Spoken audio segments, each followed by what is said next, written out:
You bring up another mystery, and which I Yes. think is fascinating, and you call it the Jubilean mystery. Let's discuss that.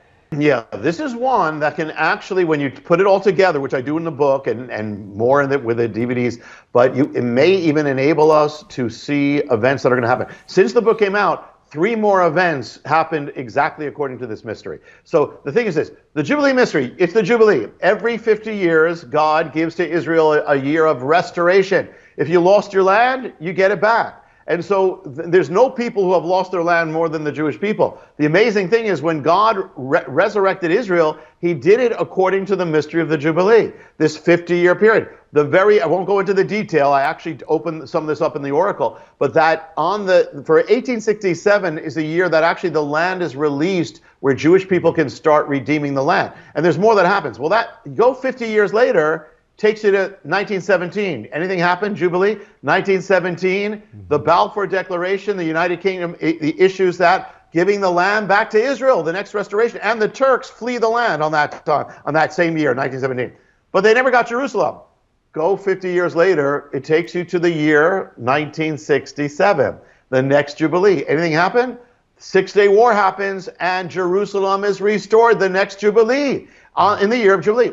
But they never got in Jubilee you get the legal recognition. Mm-hmm. They never got that, and the world refused it. And it lasted until the year 2017, which is the next Jubilean year, when the Jerusalem Proclamation goes forth for the first time since ancient times from America, recognizing Jerusalem as the capital. I mean, so everything's like that. But the amazing thing here is that if you go back now, the enemy is going to take that and he's going to twist it to make it a devil's jubilee. So he takes an event that's not it wasn't a triumph, it was a tragedy.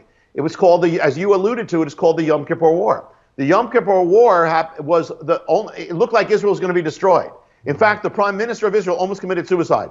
They said it was going to be the end of Israel. They almost were destroyed. By a miracle, they turned it around. But it shook Israel to this day.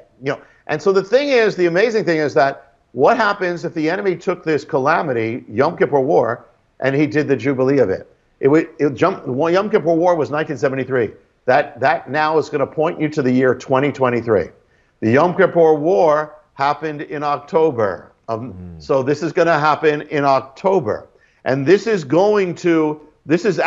mystery is going to foretell even exactly what would happen. Because everything that happened there, when did it happen? Yom Kippur War? On a Sabbath day. So it happens on the Sabbath in October of 2023. When did it happen? On a Hebrew holy day that goes back to Leviticus.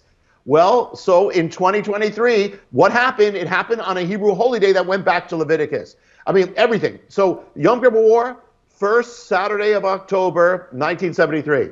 50 years later, first Saturday of October, 2023. I mean, it's amazing. And in fact, Rondo, maybe I'm skipping ahead a little bit, but the thing is that I won't go into the detail, but there's actually a mystery where you can count 2,315 days. There's an actual countdown. One countdown begins at the beginning of the Six-Day War. The other countdown begins with the Jerusalem Proclamation, and it gives to the exact Saturday when this happened. That's why this may enable us, this mystery, to know what is going to happen and when. It's amazing. People, there's no doubt, God has awakened so many in a good way to understanding that we are approaching the end of the age. And you talk about, the signs of the end of the age, and and the question comes up. People are going to want to know this. Are we seeing the signs of the end of the age now? Talk about that. Yeah, the amazing thing is, you know who first spoke about the end of days? Moses. It goes back that far at the beginning of the Bible, where he says the Aharit Yamim, or the days of the end, or the latter days. And what does the Bible say about the last days? Just from the beginning of the Bible, what does it say about that day? Let's say we didn't know about where we were today, and we lived way back then, and we say, okay, what's it going to be like? According to the Bible, it's going to be an age when Israel has come back into that world. Well, we're there. It's going to be an age when the entire world is going to focus on that little nation of Israel. We're there.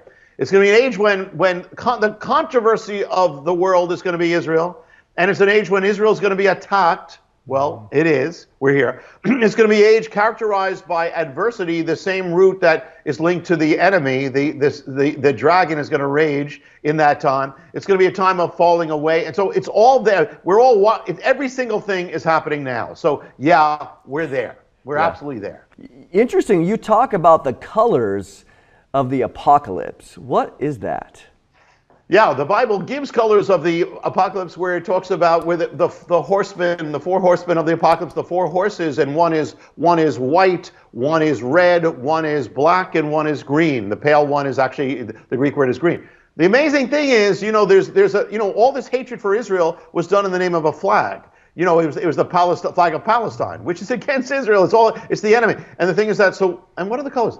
The colors are white, red, black, and green, the colors of the apocalypse. And in fact, every nation that has those colors, that configuration as a major color, is an enemy of Israel. It's no accident.